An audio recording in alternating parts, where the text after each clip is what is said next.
7a. Dynamics, the study of forces and why things move. A force is a push or pull. It's exerted on objects and may result in moving an object, though it doesn't always have to. It's a vector value, with the symbol of a capital F, and sometimes has a vector arrow symbol above it. Its unit is the Newton, denoted with the symbol capital N.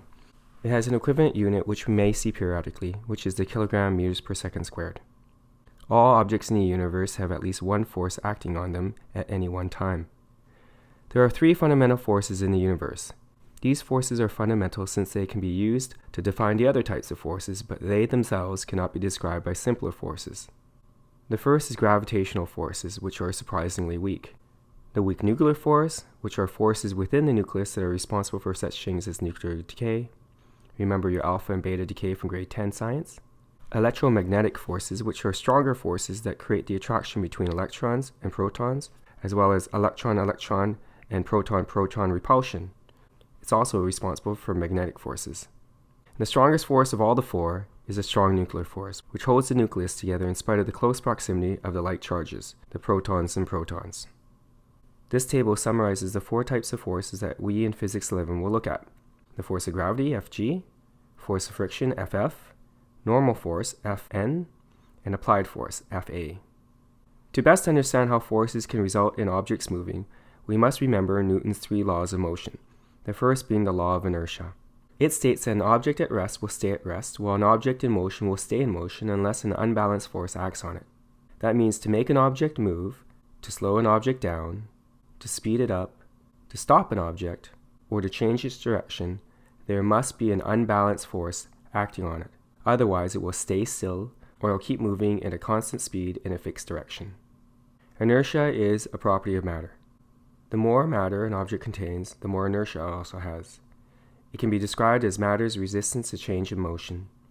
An example would be train versus bicycle. Trains are large with great amount of mass.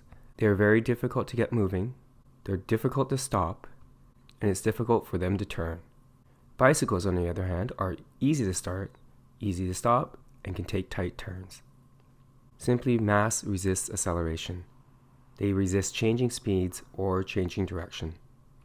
This video shows the plates, glasses, and utensils on the table resisting acceleration, and hence moving. Even though the tablecloth moves beneath it, they all have enough inertia to resist the forces that the tablecloth applies to them, and they stay in place. This box traveling in the bed of a truck is also a good example of inertia. As the truck moves from left to right, the box in the bed travels in the same direction. However, as the truck turns to the left, the box inertia keeps it moving to the right. As a result, the box slides into the side of the truck. This same phenomenon is felt when you sharply turn your car leftwards and you are pushed into the right side door. When you're steering the car is in turn turning you. This video clip shows you what it looks like in real life. As the car comes to a sudden halt, the passengers keep moving in their original direction at their uniform speed until an unequal force, the seatbelt, acts on them to stop them from moving forwards.